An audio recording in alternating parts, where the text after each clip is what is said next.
Hello, my name is Alyssa Tijerina, and today I'll be talking about how does social media affect our mental health. Before we begin, just a little about myself. I'm from Banketti. I'm a psychology major. Some future aspirations: I hope to become a mental health counselor, or I will become a mental health counselor, specifically for kids and teens. Growing up, I've always had a passion for helping others. I've always been the friend that people can go up to and talk about with anything, and I thought, why not go into this field? And it's been really cool so far, so I really like my major. Why I chose on this topic: I've seen firsthand with people close to me how social media has affected them, whether it be good or bad. And then I've also had people tell me they don't think social media really plays a role. And I thought, why not settle this and I find out for myself. So I used some online sources. I also have a survey that my classmates did. They're all referenced at the end. So yeah, let's begin. Social media now, over these past few years, it's grown a lot, especially because of COVID and when we all had to quarantine. Everyone was home. There was really not much to do, so which resulted into people going on social media.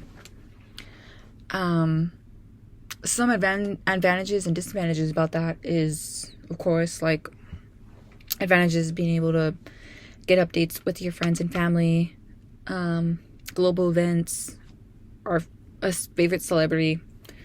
A disadvantage is that now people are starting to compare themselves to others. And that can have a big toll on people.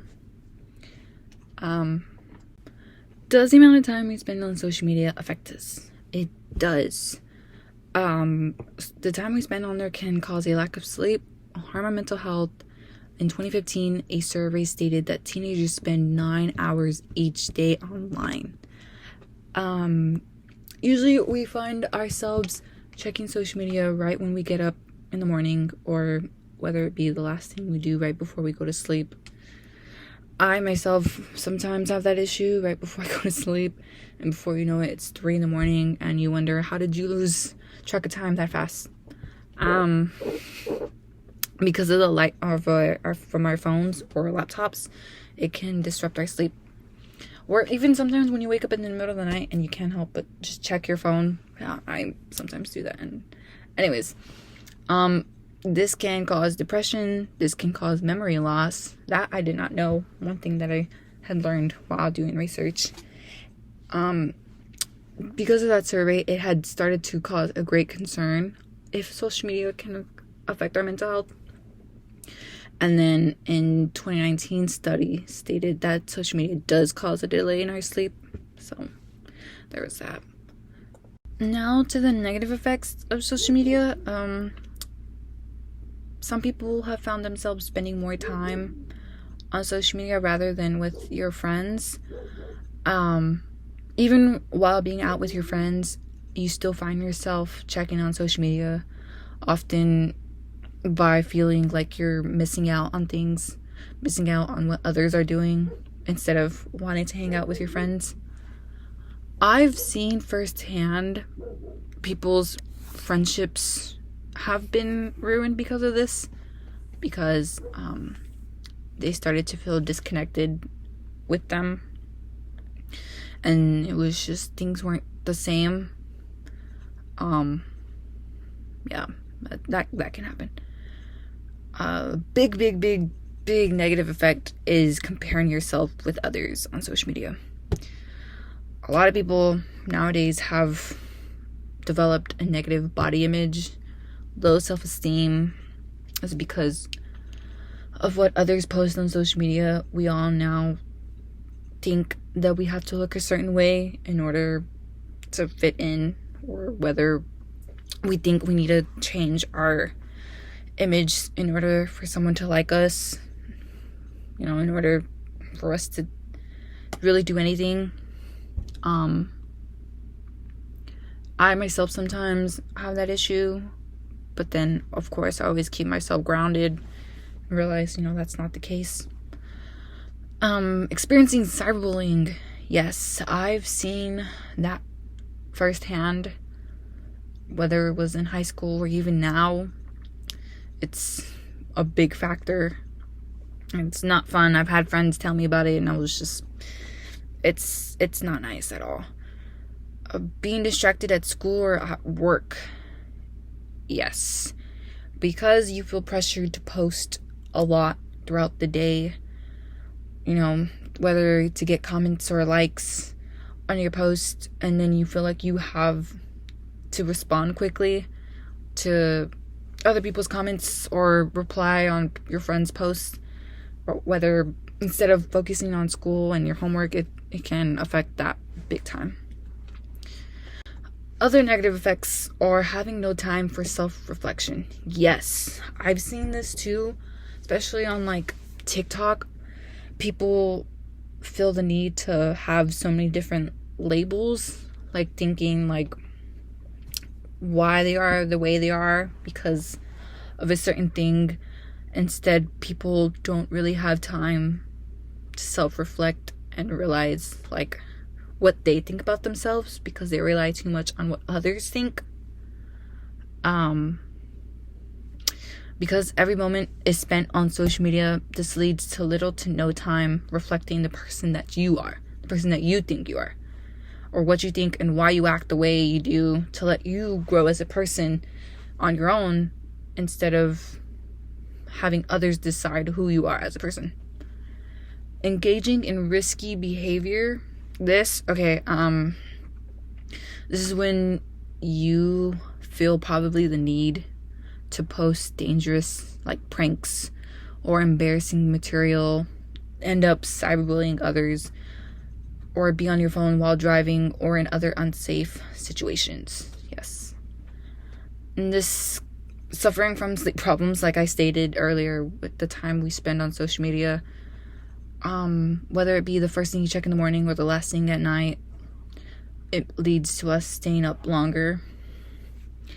And this can worsen symptoms of anxiety and depression, rather helping to reduce your negative feelings and help boost your mood. Instead, this makes you feel more anxious, depressed, or lonely after using social media. Now, after talking about negative effects, here are some positive effects while using social media, because it is still a very big factor of communicating with others and with connecting with communities and individuals all across the world. Social media-based networking through small groups of people can be beneficial. Yes. There are others that may have not the social skills to talk to people in person, so they use social media as a way to interact with others. Again, with even with if they have social anxiety, they would rather use social media to talk to people. This can also be used for teenagers or young adults to express themselves and socialize. It can be very convenient for meeting and interacting with other like-minded individuals, specifically, for example, the LGBT community. This helps people to interact with others, and whether this be a safe space for them to talk about, whether they may not have that in the real world. Social media can also be used as a platform that gives people a voice that may not have the opportunity. For example, the Me Too community helps people speak up about their views and talk about what they went through and find the support with others who understand. Social media can be used to educate and provide an outlet for creativity and expression. People who use social media end up finding updates on their favorite celebrities, and they end up making friends that way. It's amazing how you can make friends all around the world just because y'all may like the same artist or the same band. And if you're lucky, you end up making some really long-lasting friendships. Now, this slide, I wanted to focus specifically on cyberbullying, because of the increased amount of time spent on social media. There is about 10% of teens that have reported they've been bullied on social media. Whether that be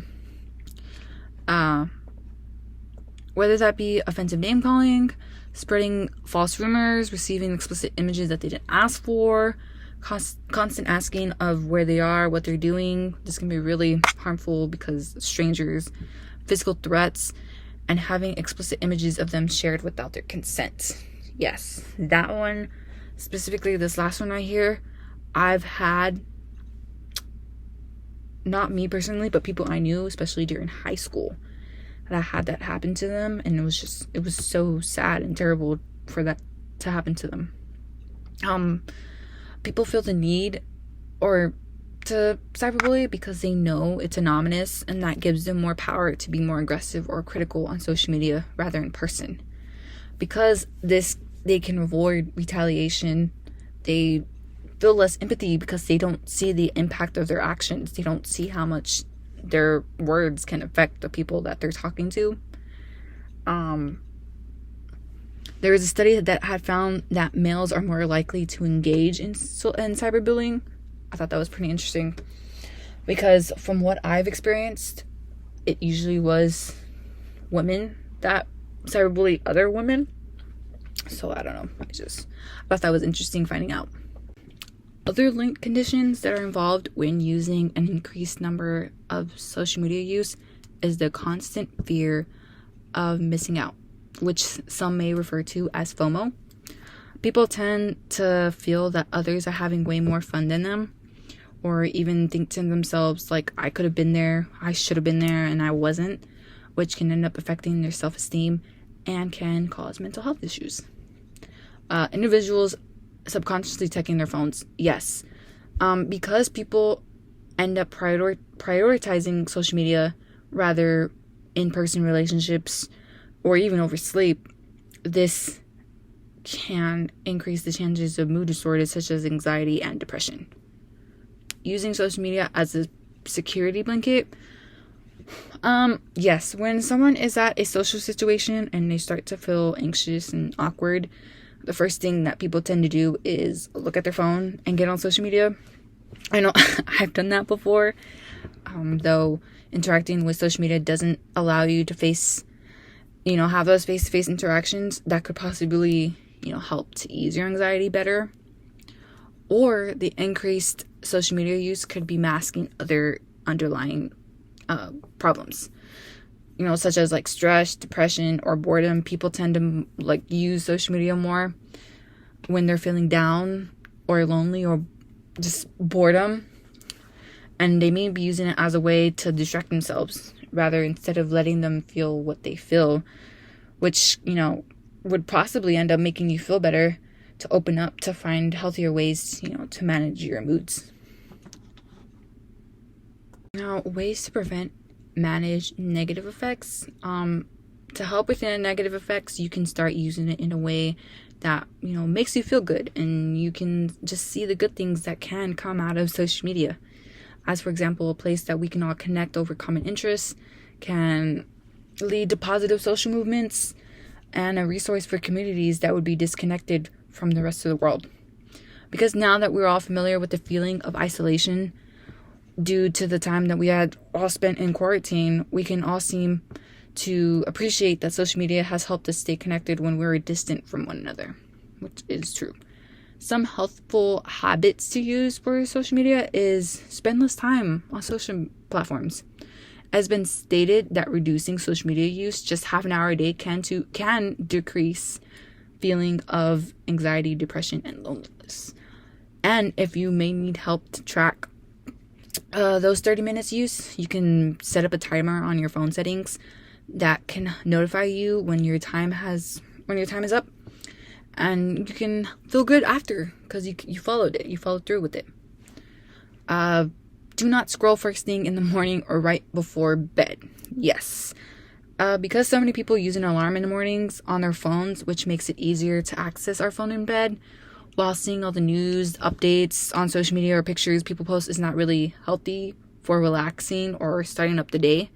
Maybe consider using more mindful routines during this time instead. For example, for journaling, you can have those moments to self-reflect, whether it be the first thing you do in the morning or the last thing you do before you go to sleep. The next one is turning off notification and only checking social media at times. Yes, this could help a lot because we're the ones in control, and turning off our notifications, we can help us not feel the need to look at it all the time. And it can, limit our distractions without all the prompting and, the schedule that comes with. You can control when you get on social media. You can have a schedule with it, and you might find that you can avoid a lot of social media anxiety. I have started to do that, actually. Specifically with Twitter, I turned off my Twitter notifications because I realized it had started to become harmful for me. And ever since that I turned off my Twitter notifications, it's like everything has become way more peaceful. So firsthand experience, I can tell you, turning off your notifications can help a lot. And lastly, just create a feel-good follow list. Like if you worry about social media use is adding to your negative feelings, create a list. Unfollow the accounts that you think that might be causing your negative effects, and instead follow accounts to make you feel good, provide entertainment, or even help motivate you to reach your goals. Or even have an account with only real life friends and other close friends to use social media as what it was originally intended to, to find new friends and maintain bonds when we're apart.